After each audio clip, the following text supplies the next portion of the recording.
जय श्री राम बच्चों। Class 12 physics chapter 3 current electricity. Last class से मैंने तुम लोगों को क्या पढ़ाया था बच्चों? मैंने तुम लोगों को ओम्स लॉ तक पूरा समझा दिया था। उसके बाद मैंने एक क्लास पूरी स्पेशली सिर्फ रेजिस्टेंस समझाने के लिए लिया था। याद है कि भूल गए? Resistance, resistivity, factor affecting resistance, factor affecting resistivity, ये सब हम पढ़ चुके हैं। और मैंने तुम्हें कुछ ग्राफ भी बनाकर दिखाए थे नॉन ओमिक सब्सटेंस के लास्ट टू लास्ट क्लास में, याद है? आज हम लोग स्टार्ट, देखो बच्चों अभी भी रेजिस्टेंस वाला टॉपिक पूरा खत्म नहीं हुआ है।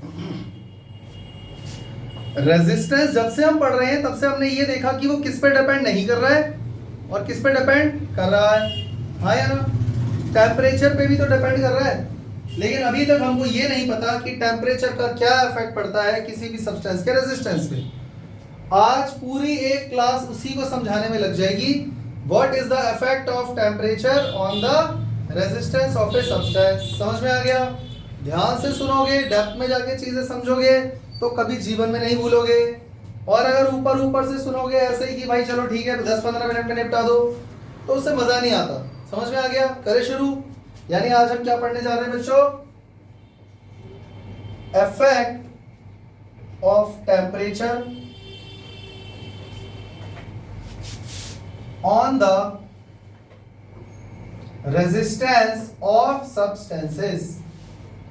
तो अलग अलग सब्सटेंस पे अलग अलग टेम्परेचर का इफेक्ट पड़ता है। समझ में आ गया? तो सबसे पहले हम लोग बात करने जा रहे हैं बच्चों नंबर 1 मेटल्स की। कोई मुझे बताएगा मेटल्स का रेजिस्टेंस टेम्परेचर के साथ बढ़ता है या घटता है? अगर किसी मेटालिक कंडक्टर का मैं टेम्परेचर बढ़ा दूं तो रेजिस्टेंस बढ़ जाएगा या घट जाएगा?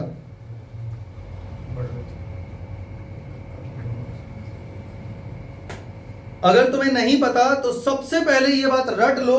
रीजन की तो बात की बात है, पहले ये बात रट लो। रेजिस्टेंस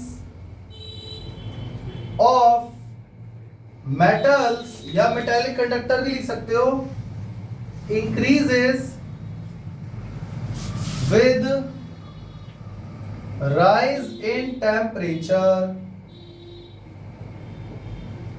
बात समझ में आएगी नहीं? अब इसके पीछे रीजन को देखें। अच्छा बच्चों, रेजिस्टेंस की अगर मैं बात कर रहा हूं तो इसके अंदर रेजिस्टिविटी भी इंक्लूड हो गया। अब ये मत कहना कि टेम्परेचर का इफेक्ट रेजिस्टेंस पे क्या होता है और रेजिस्टिविटी पे क्या होता है। दोनों पे सेम ही इफेक्ट पड़ेगा, क्योंकि लास्ट क्लास में मैं तुम्हें ये बता चुका हूं R इज इक्वल टू रो होता है अगर L1 और A1 हो जाए। याद है कि भूल गए? तो जो इफेक्ट इस पर पड़ेगा वही इस पर पड़ेगा, तो दोनों का मतलब सेम ही है अभी के लिए, आज की क्लास के लिए। तो what is the effect of temperature on resistance, what is the effect of temperature on resistance का मतलब एक ही बात है। समझ में आ गया? बच्चों मेटल की अगर बात करें तो R या रो पर क्या इफेक्ट पड़ेगा अगर मैं टेम्परेचर इंक्रीज कर दूं तो? बच्चों चेक करो, अगर टेम्परेचर बढ़ेगा तो मैंने क्या बताया, R और रो भी बढ़ेंगे। परंतु ऐसा क्यों हुआ जरा देखते हैं। R का फॉर्मूला क्या है बच्चों? रो L अपॉन A। या अगर मैं सिर्फ रो की बात करूं तो उसके फॉर्मूले में रो का फॉर्मूला क्या है बच्चों? बहुत जल्दी बोलो। M upon NE square tau. हाँ या ना? अगर मान लो बच्चों मैं टेम्परेचर बढ़ाता हूं, अगर मैं टेम्परेचर बढ़ाता हूं तो जरा चेक करो टेम्परेचर बढ़ने से number of electrons per unit volume बढ़ेंगे या घटेंगे? जो इलेक्ट्रॉन्स आउटर मोस्ट शेल में घूम रहे हैं उनको अगर आयोनाइजेशन एंथैल्पी मिल जाए तो वो अपने आउटर मोस्ट शेल से निकल के बाहर आ जाएंगे, और हम तो ऑब्वियसली उससे ज्यादा एनर्जी दे रहे हैं, आप प्रॉपर हीट कर रहे हो, तो क्या बढ़ जाएगा बच्चों? n। अब ये मत पूछना n क्या होता है, number of electron density, number of electrons per unit volume. याद है ना? हम लास्ट क्लास में कई बार लिख चुके हैं यार, मैं थक गया हूं लिख लिख के। तो ये बढ़ेगा या घटेगा? आप हीट दोगे तो आउटर मोस्ट शेल में से इलेक्ट्रॉन ज्यादा निकलेंगे, ज्यादा फ्री इलेक्ट्रॉन निकलेंगे। अच्छा, और टाउ की वैल्यू क्या हो जाएगी बच्चों? अगर आप टेम्परेचर बढ़ाओगे तो इस फॉर्मूले के अंदर n की वैल्यू बढ़ जाएगी, टाउ की वैल्यू घट जाएगी। हाँ या ना?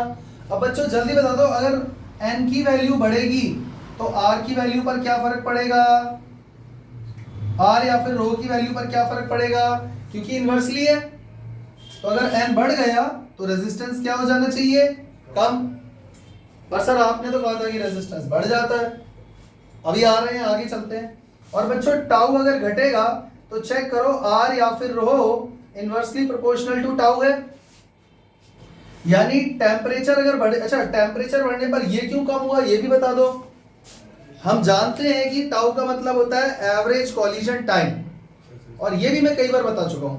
अगर टेम्परेचर बढ़ेगा तो कॉलिजन फास्ट होंगी इधर इधर इधर इधर इधर, तो दो कॉलिजन के बीच में टाइम घटेगा तो एवरेज कॉलिजन टाइम भी घटेगा।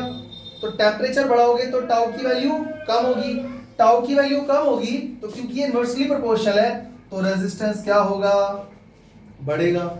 यानी यहां से मुझे पता लगा कि आर डिक्रीज होगा, और यहां से क्या रिजल्ट निकला कि आर या फिर रो इंक्रीज होगा। फाइनली अब होगा क्या, इन दोनों में से किसकी दादागिरी चलेगी, रेजिस्टेंस बढ़ेगा या घटेगा। सर आपने पहले ही बता दिया रेजिस्टेंस टेम्परेचर के साथ इंक्रीज होता है तो पक्का इंक्रीज ही होगा, लेकिन कोई लॉजिक या रीजन होना चाहिए ना उसके पीछे। अब यहां पर यह बात आज के बाद याद रखना कि overall resistance increases with temperature. Overall resistance क्या होने वाला है बच्चों, इंक्रीज होने वाला है। उसका रीजन ये है बच्चों कि यहां पर ये वाला जो कंपोनेंट है ना ये डोमिनेंट है,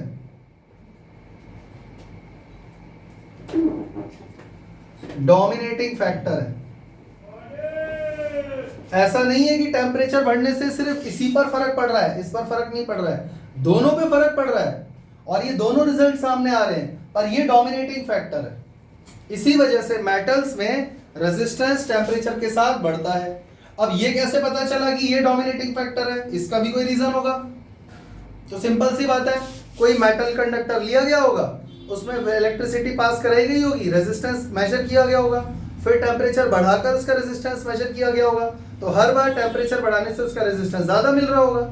इसीलिए हमें पता लग गया कि ये डोमिनेटिंग फैक्टर है। और एक रीजन है इसके पीछे, इसके पीछे एक रीजन और है बच्चों। रीजन, अगर हम मेटल्स की बात कर रहे हैं तो मुझे ये बताओ number of free electrons per unit volume are already very high. मतलब कि नंबर ऑफ फ्री इलेक्ट्रॉन्स तो पहले से ही बहुत ज्यादा है, 10⁻29 free electrons per unit volume है। तो टेम्परेचर बढ़ाने से एन की वैल्यू में बहुत ज्यादा फर्क थोड़ी ना आएगा, पहले से ही इतने सारे इलेक्ट्रॉन हैं और थोड़े बहुत बढ़ गए होंगे तो क्या ही फर्क पड़ेगा। लेकिन टेम्परेचर बढ़ाने से टाउ की वैल्यू बहुत तेजी से घट रही है, यहां पर इफेक्ट ज्यादा पड़ गया। पहले धीरे धीरे कॉलिजन हो रहा था, इधर इधर इधर इधर इधर, अब तेज तेज हो रहा है, ऐसे ऐसे ऐसे कॉलिजन। तो ये फैक्टर डोमिनेटिंग हो गया। इस वजह से क्योंकि ये डोमिनेटिंग फैक्टर है तो ओवरऑल बैलेंस करके जब देखा गया तो रेजिस्टेंस हमको इंक्रीज होता हुआ मिला। समझ में आ गया, मतलब कि tau decreases rapidly with rise in temperature. समझ में आ गया, इसको अपने वर्ड्स में अच्छे से पूरा लिख लोगे रीजन। समझ में आ गया, तो याद रखना आज के बाद टेम्परेचर अगर बढ़ाओगे तो मेटल कंडक्टर का रेजिस्टेंस बढ़ेगा ही बढ़ेगा। ये रहा रीजन। चले आगे, समझ में आ गया।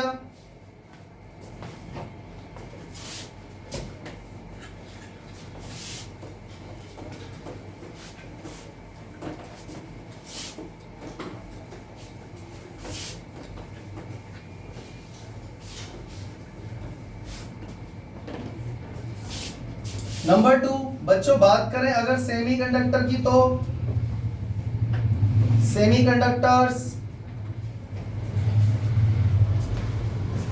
सेमीकंडक्टर के बारे में अगर तुम लोग नहीं जानते तो मैं आज तुम्हें फिर बता देता हूं। इस पीरियोडिक टेबल में दो नेचुरल इंट्रिंसिक सेमीकंडक्टर है, silicon atomic number 14, germanium atomic number 32। समझ में आ गया? और तुम देख सकते हो ये दोनों ही मेटलॉइड है। क्या है बच्चों?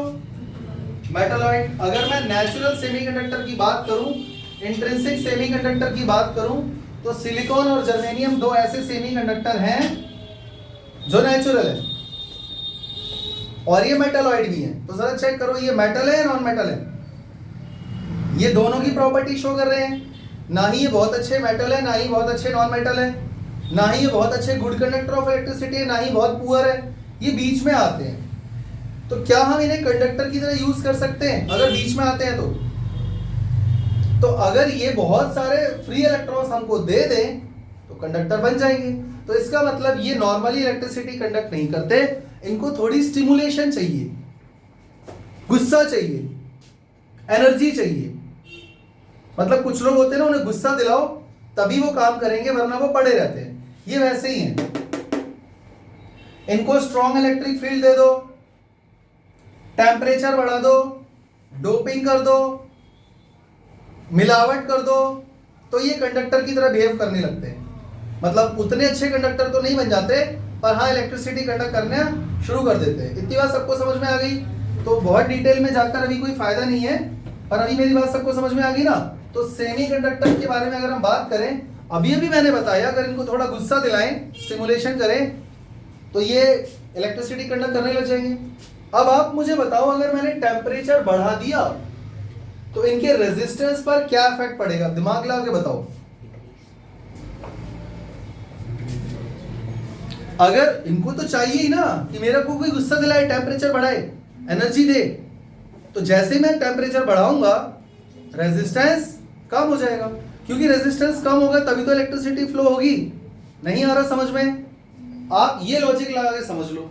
समझ में आ गया? तो कुल मिला के तुम्हें ये बात याद रखनी है, resistance of semiconductors decreases with rise in temperature। समझ में आ गया? टेम्परेचर बढ़ाया तो इनका रेजिस्टेंस उल्टा कम हो जाएगा और इलेक्ट्रिसिटी फ्लो होने लगेगी। आ गया समझ में? उसके पीछे रीजन क्या है? आर या फिर रो घट जाएगा अगर आपने टेम्परेचर बढ़ाया। ऐसा क्यों हुआ? क्योंकि आर या फिर रो का फॉर्मूला क्या है? जल्दी बोलो। M upon n e square tau.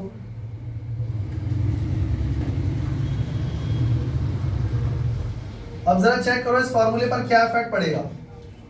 अगर आप टेम्परेचर बढ़ाओगे तो एन की वैल्यू भी बढ़ेगी, और अगर आप टेम्परेचर बढ़ाओगे तो टाउ की वैल्यू कम होगी। समझ में आ गया? अगर एन की वैल्यू बढ़ेगी तो जरा चेक करो उससे क्या होगा, क्योंकि r inversely proportional to n है। एन बढ़ेगा तो आर घटेगा, और आर भी इनवर्सली प्रोपोर्शनल टू टाउ है। टाउ घटेगा तो आर बढ़ेगा। इस बार ये डोमिनेटिंग फैक्टर है, इस बार ये डोमिनेटिंग फैक्टर है। टाउ की वैल्यू में कोई बहुत ज्यादा परिवर्तन नहीं आया विद रेस्पेक्ट टू, अगर ये देखा जाए कि नंबर ऑफ इलेक्ट्रॉन्स कितने ज्यादा फ्री रिलीज हो गए। तो यहाँ पे मैंने तुम्हें लास्ट टू लास्ट क्लास में होल्स और इलेक्ट्रॉन्स के बारे में बताया था, याद है? तो होता यहाँ पर ये है कि जो होल्स है वो नए बहुत सारे क्रिएट हो जाते हैं, क्योंकि उन जगह से इलेक्ट्रॉन निकल चुके होते हैं। मतलब इलेक्ट्रॉन जैसे ये है ना, ये एटम है, इसके आसपास 4 इलेक्ट्रॉन है, इसके आसपास 4 इलेक्ट्रॉन है, इसके आसपास 4 इलेक्ट्रॉन है। तो हर किसी के आजू बाजू 4 इलेक्ट्रॉन है, वो अपने आप तो अपनी जगह छोड़ेंगे नहीं, पर जैसे ही मैं इसको हीट दूंगा तो यहाँ पर होल बन जाएगा और इलेक्ट्रॉन यहाँ से निकल के कहीं और चला जाएगा। यहाँ पे होल क्रिएट हो गया, यहाँ पे तो बहुत सारे फ्री इलेक्ट्रॉन्स मिलने लग जाएंगे। इसीलिए ये वाला फैक्टर ज्यादा डोमिनेटिंग है। तो अगर ये फैक्टर डोमिनेटिंग है और ये फैक्टर डोमिनेटिंग नहीं है तो ओवरऑल क्या इफेक्ट पड़ा ये बता दो। ओवरऑल ये फर्क पड़ा कि रेजिस्टेंस डिक्रीज हो जाएगा। रेजिस्टेंस क्या हो रहा है बच्चों यहाँ पे? Decrease with rise in temperature. समझ में आ गया बच्चों? कोई दिक्कत? चलें आगे।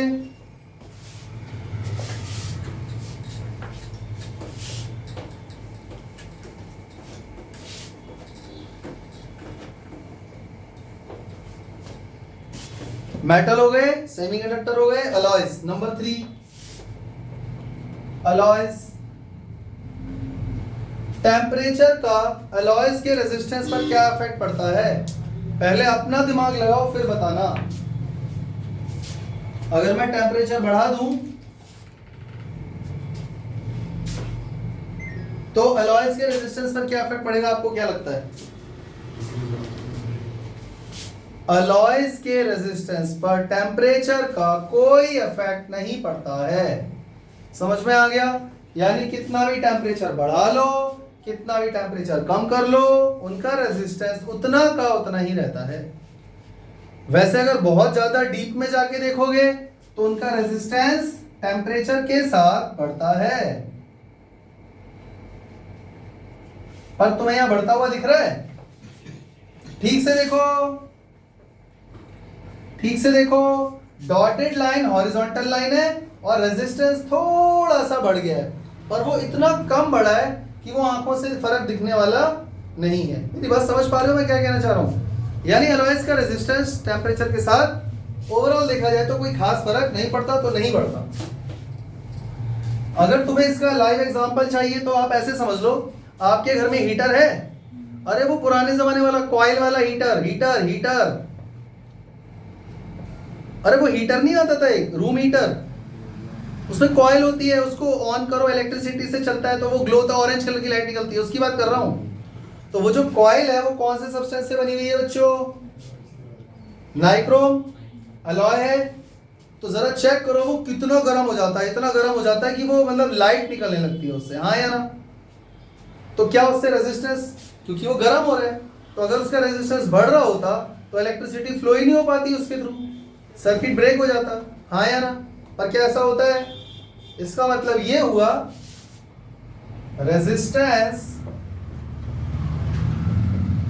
Of alloys do not change with temperature. यानी टेम्परेचर बढ़ाने घटाने से अलॉय के रेजिस्टेंस पर कोई फर्क नहीं पड़ेगा। समझ में आ गया? इसको भी आप ऐसे ही समझ सकते हो, आर या फिर रो के फॉर्मूले का फॉर्मूला है m upon n e square tau, और आप दोनों ही केस में टेम्परेचर बढ़ा के देख लो, दो ही काम होने वाले हैं, या तो n की वैल्यू बढ़ेगी और या फिर टाउ की वैल्यू घटेगी। तो जरा चेक करो, r inversely proportional to n होता है, n बढ़ रहा है तो r घटना चाहिए, और यहाँ पर r inversely proportional to tau होता है, टाउ यहाँ पर घट रहा है तो r बढ़ना चाहिए। तो both are equally dominating factors. समझ में आ गया? लिख लोगे? इसीलिए कुल मिलाकर ओवरऑल नीचे लाइन लिख लेना, overall there is no change in the resistance of alloys with temperature, या no effect of temperature on the resistance of alloys. और अलॉयज के दो चार नाम भी याद रख लो भैया, कोई बताएगा मुझे अलॉयज के नाम? ना, ये तो मैंने बताया था, आगे बोलो। वाह,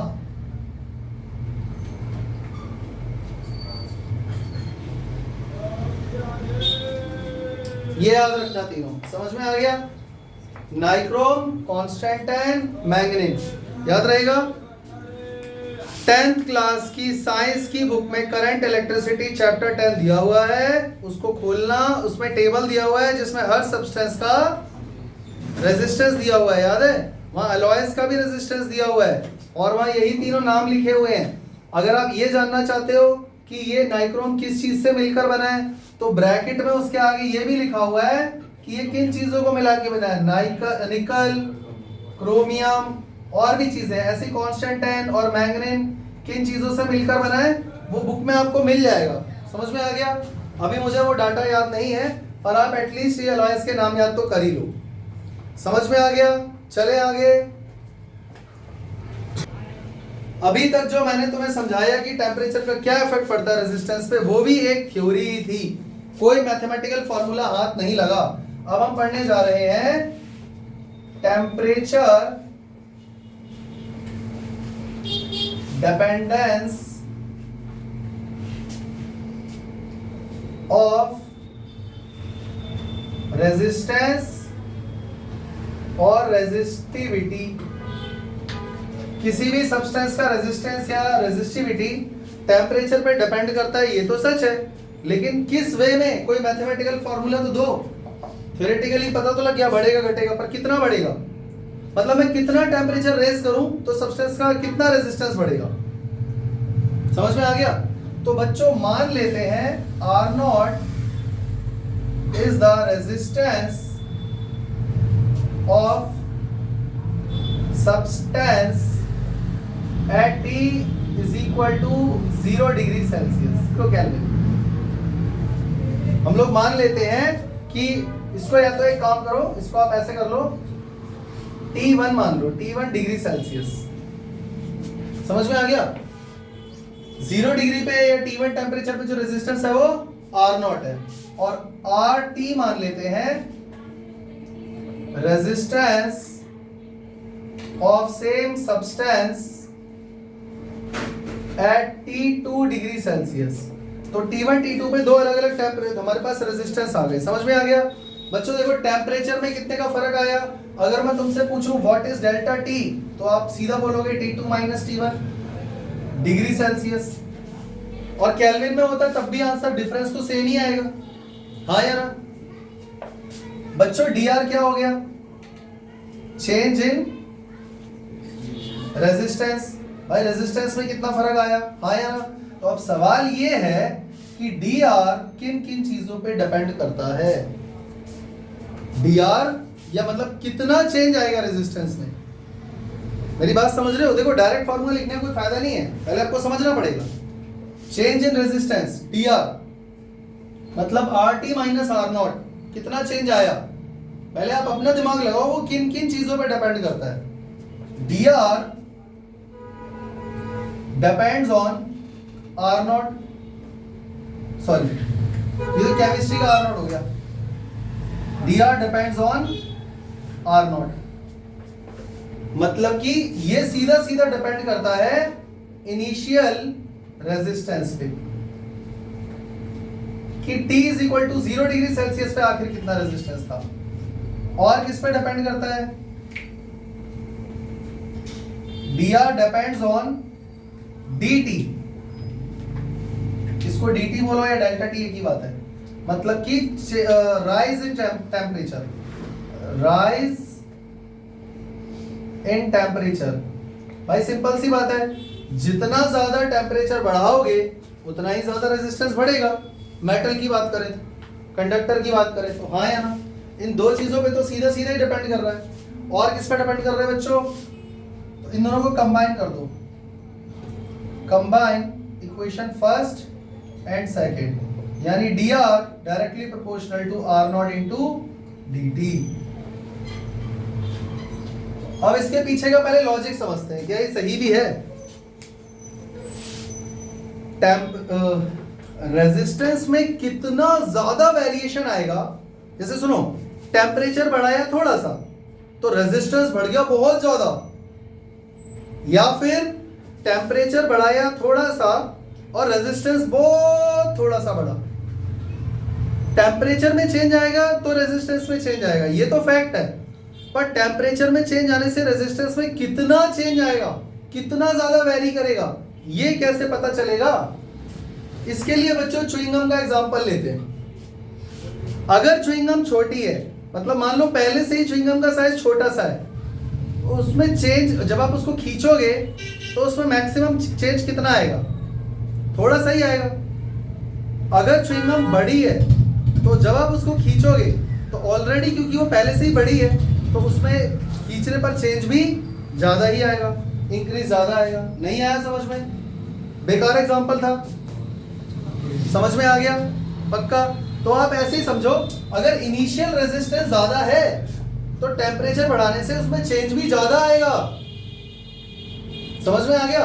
और मान लो अगर इनिशियल रेजिस्टेंस छोटा सा है तो टेम्परेचर बढ़ाने से उसको कोई ऐसा तो नहीं कि डबल या ट्रिपल हो जाएगा, थोड़ा सा ही चेंज आएगा। आएगा समझ में? इसीलिए ये डिपेंड करता है R नॉट पे, और इसीलिए डिपेंड करता है टेम्परेचर पे, तो सीधा करेंगे, जितना ज्यादा टेम्परेचर बढ़ाओगे उतना ज्यादा। तो यहां से हमारे पास आ गया dr is equal to alpha R not into D T. बच्चों ये डायरेक्टली प्रोपोर्शनल का साइन है और ये कांस्टेंट है, यानी यहां पर अल्फा हमारे हाथ लग गया। अल्फा क्या है? कांस्टेंट ऑफ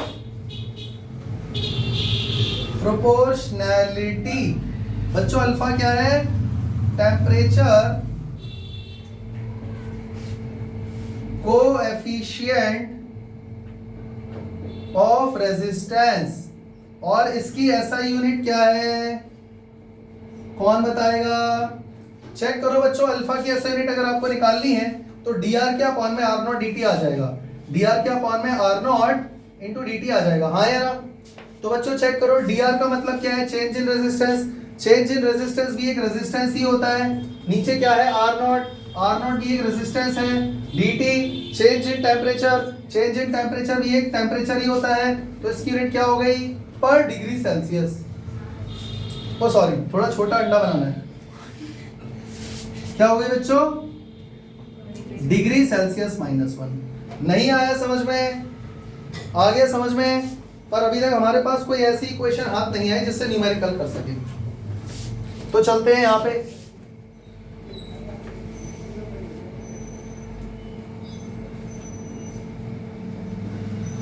देखो भाई, इसके आगे स्टार्ट करते हैं। इसके आगे देखो, सॉल्व करने के दो तरीके हैं। या तो आप लिमिट पुट कर दो, इंटीग्रेट कर दो, और या वैल्यू पुट कर दो। तो वैल्यू पुट कर देते हैं। हमारे पास इक्वेशन आई है D R is equal to alpha R not D T. अच्छा, डी टी को डेल्टा टी लिखूं कोई फर्क तो नहीं पड़ता। बच्चों डी आर का मतलब क्या है? What do you mean by D R? Change in resistance, which means R T minus R zero. R zero initial temperature पे, कम टेम्परेचर पे रेजिस्टेंस है, ये ज्यादा टेम्परेचर पे रेजिस्टेंस है, तो ये बड़ा रेजिस्टेंस हुआ, ये छोटा हुआ। तो यहां पर पुट कर दो, डी आर की जगह क्या आ जाएगा? R T minus alpha R not D T. D T का मतलब डेल्टा टी, डेल्टा टी का मतलब T two minus T one. अब यहां से आर टी की वैल्यू कितनी आ गई? आर नॉट इधर आ गया, plus alpha R naught delta T. देखो मैं चेंज करके डेल्टा टी से लिख रहा हूं, क्योंकि आप डी टी बोलो, डेल्टा टी बोलो, या T two minus T one बोलो, मतलब सेम ही है कि टेम्परेचर में राइज कितना आया। समझ में आ गया? तो बच्चों आर टी का फॉर्मूला फाइनली क्या आ गया? R naught 1 plus alpha D T. नहीं आ रहा समझ में? तो टेम्परेचर कितना बढ़ाएं तो कितना रेजिस्टेंस बढ़ेगा, उसका फॉर्मूला ये है। R T is the new resistance at temperature T2. R naught is the initial resistance at temperature T1. Alpha is the temperature coefficient of resistance. dt is the rise in temperature. नहीं समझे? अब यहां से बच्चों एक और, तुम चाहो तो देखो, आप इस चीज को ऐसे भी कर सकते हो। आप इस चीज को ऐसे भी कर सकते हो। इसको इक्वेशन 1 दे देते हैं बच्चों। ये हो गई इक्वेशन नंबर 1।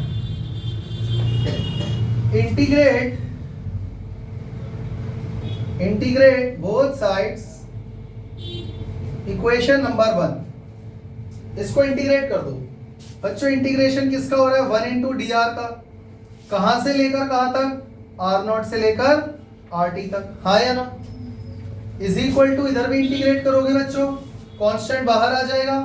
अल्फा कांस्टेंट है, आर नॉट कांस्टेंट है, डी टी का इंटीग्रेशन हो रहा है T1 से T2 तक। हाँ या ना?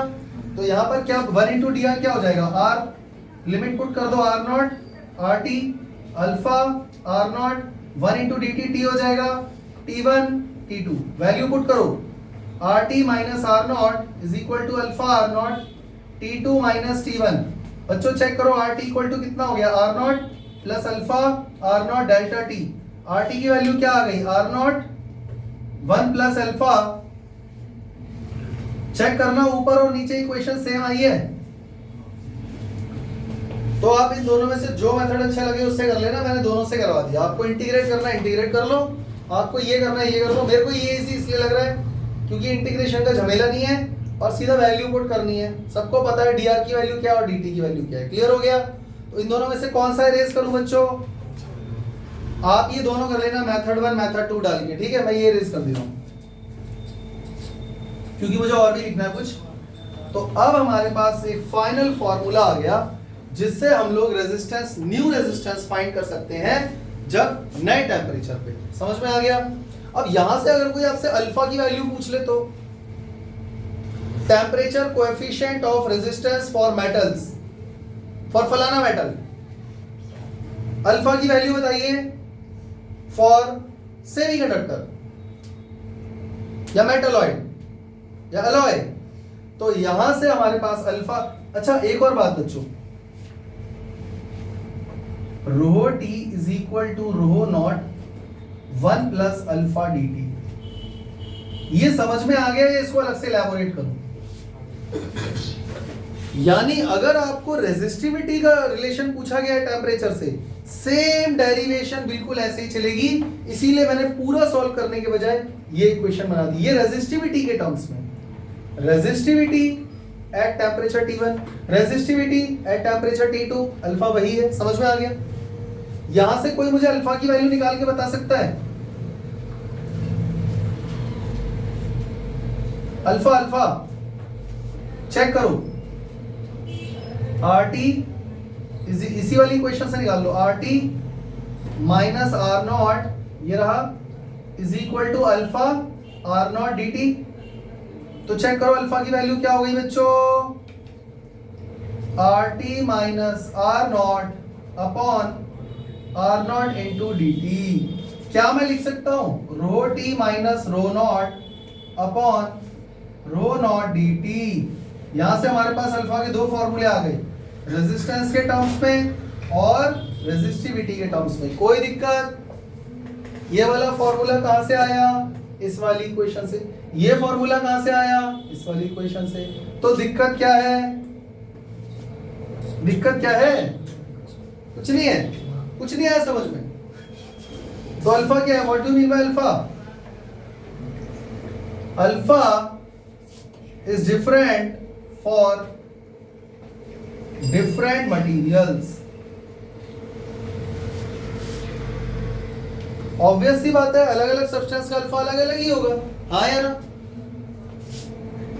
Alpha is different for same material at different temperature, at different temperature. ये वाला पॉइंट समझ में आया?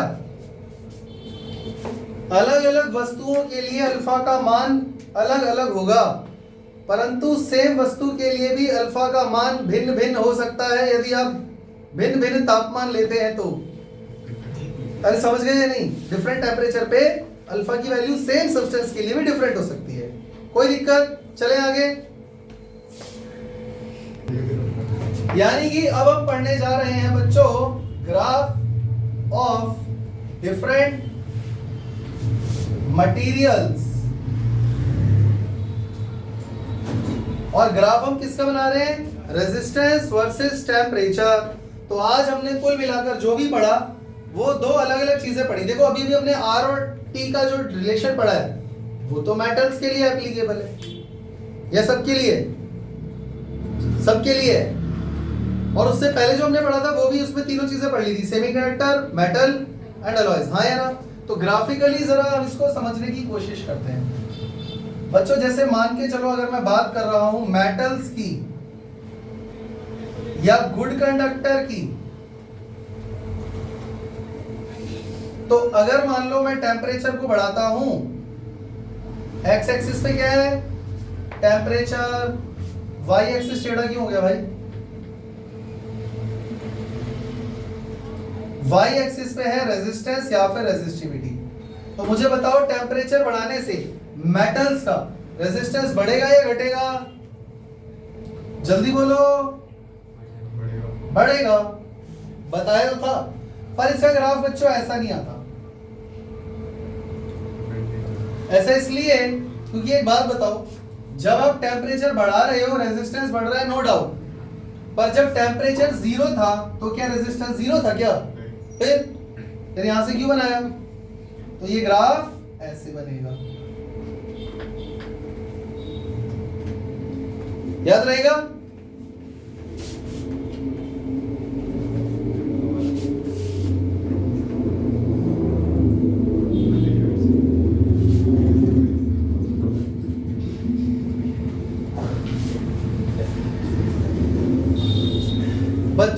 सेमीकंडक्टर, अच्छा एक और बात, मेटल्स के लिए याद रखना अल्फा की वैल्यू ये है, याद रखने वाली बात, अल्फा की वैल्यू पॉजिटिव है। अच्छा अगर हम बात करें बच्चों सेमीकंडक्टर की, और अल्फा बच्चों पॉजिटिव मेटल्स के लिए क्यों है, रीजन, अब ये रीजन याद रखना, जब भी टेम्परेचर बढ़ाने के साथ साथ रेजिस्टेंस बढ़ता हुआ दिखे तो समझ जाना अल्फा की वैल्यू हमेशा 0 से बड़ी होगी, क्योंकि resistance directly proportional to temperature है। इसको वर्ड्स में लिख लेना, जब भी ये कहीं आपको देखने को मिले कि टेम्परेचर के साथ रेजिस्टेंस बढ़ रहा है तो याद रखना कि वहां पे अल्फा की वैल्यू ग्रेटर देन 0 होगी। कोई दिक्कत? सेमीकंडक्टर के बारे में क्या विचार है बच्चों? हम जानते हैं टेम्परेचर बढ़ने के साथ इसका रेजिस्टेंस कम हो जाता है, तो इसका ग्राफ भी ऐसे जाएगा। अब इसका ये मतलब नहीं है कि कम का मतलब 0 हो जाएगा, 0 नहीं होने वाला।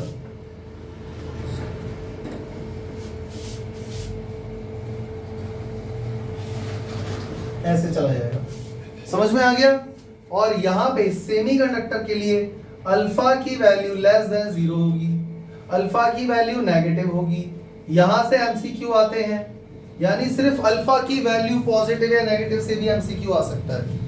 याद रखना सेमीकंडक्टर में अल्फा की वैल्यू नेगेटिव क्यों है बच्चों? रीजन क्या है? क्योंकि टेम्परेचर और रेजिस्टेंस इनवर्सली प्रोपोर्शनल है, टेम्परेचर बढ़ेगा तो रेजिस्टेंस घटेगा। नहीं समझे? याद रहेगा? नया ग्राफ बनाओ, इसी में चेंज कर दो, इसी में चेंज कर देते हैं।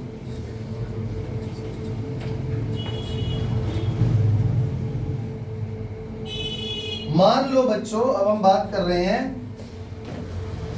अलॉयज की। अलॉयज में अल्फा की वैल्यू क्या होगी? 0, क्योंकि ना ही उसका रेजिस्टेंस बढ़ रहा है ना ही घट रहा है। तो बच्चों मान लो अगर ये हॉरिजॉन्टल लाइन है तो इसका रेजिस्टेंस थोड़ा सा बढ़ रहा है, और वो इतना ऊपर मैंने इसलिए बनाया ताकि तुम्हें फर्क नजर आए, वरना इतना भी कोई फर्क नहीं पड़ रहा। बहुत ज्यादा टेम्परेचर बढ़ाओगे तब जाके थोड़ा बहुत रेजिस्टेंस बढ़ेगा, यानी कि स्मॉल पॉजिटिव वैल्यू अलॉयज के लिए। तो हम लोग अल्फा की वैल्यू क्या मान के चलते हैं? अप्रोक्सीमेटली 0, बहुत छोटी है। समझ में आ गया? चले आगे, इस ग्राफ को भी चेंज करते हैं। अब हम ग्राफ बनाने जा रहे हैं यहां पे सुपर कंडक्टर का।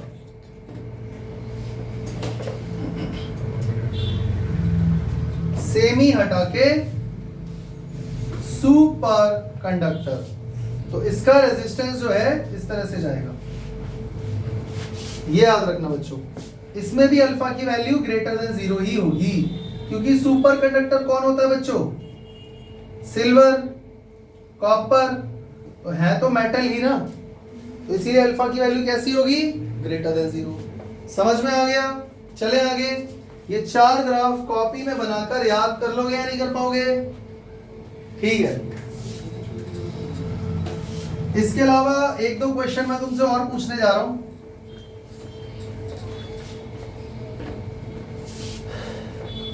सॉलिड नॉन मेटल, जैसे कि प्लास्टिक मान लो, वुड मान लो, इन सब के अल्फा की वैल्यू क्या होगी? जब इलेक्ट्रिसिटी फ्लो ही नहीं हो रही, वहां रेजिस्टेंस, करंट, वोल्टेज का कोई रोल ही प्ले नहीं हो रहा, तो आप क्या अल्फा फाइंड कर रहे हो वहां पे? समझ में आ गया? अच्छा, इलेक्ट्रोलाइट के लिए अल्फा की वैल्यू क्या होगी बच्चों? थोड़ा दिमाग लगाओ। केमिस्ट्री में एक चैप्टर है इलेक्ट्रोकेमिस्ट्री, हमने पढ़ा था टेम्परेचर अगर हम बढ़ाएंगे तो आयंस जल्दी जल्दी मूव करेंगे, तो करंट की वैल्यू बढ़ेगी, रेजिस्टेंस की वैल्यू कम हो जाएगी। तो अगर टेम्परेचर बढ़ाने से रेजिस्टेंस कम होता है तो अल्फा की वैल्यू क्या हो जाएगी? नेगेटिव हो जाएगी। लॉजिक समझ में आया? लॉजिक समझ में आया? भाई यही तो बताया था ना, अगर टेम्परेचर के साथ रेजिस्टेंस बढ़ रहा है तो ही अल्फा पॉजिटिव होगा, यहाँ तो उल्टा हो रहा है। अच्छा, आयोनाइज्ड गैस के बारे में क्या विचार है बच्चों? यार जो वीडियो सुन रहा होगा वो क्या बोल रहा होगा, क्या हाल है बच्चों, याद है कि भूल गए बच्चों? आयोनाइज्ड गैस, इसमें भी वही होगा, टेम्परेचर बढ़ेगा तो आयन जल्दी जल्दी मूव करेंगे, रेजिस्टेंस कम हो जाएगा, इसीलिए अल्फा की वैल्यू नेगेटिव हो जाएगी। भाई समझ में आया कि नहीं? चलें आगे। तो बच्चों इसी के साथ आज का लेक्चर खत्म करते हैं, मिलते हैं अगली क्लास में नए जोश नए उमंग के साथ। तब तक के लिए जय हिंद, जय श्री राम।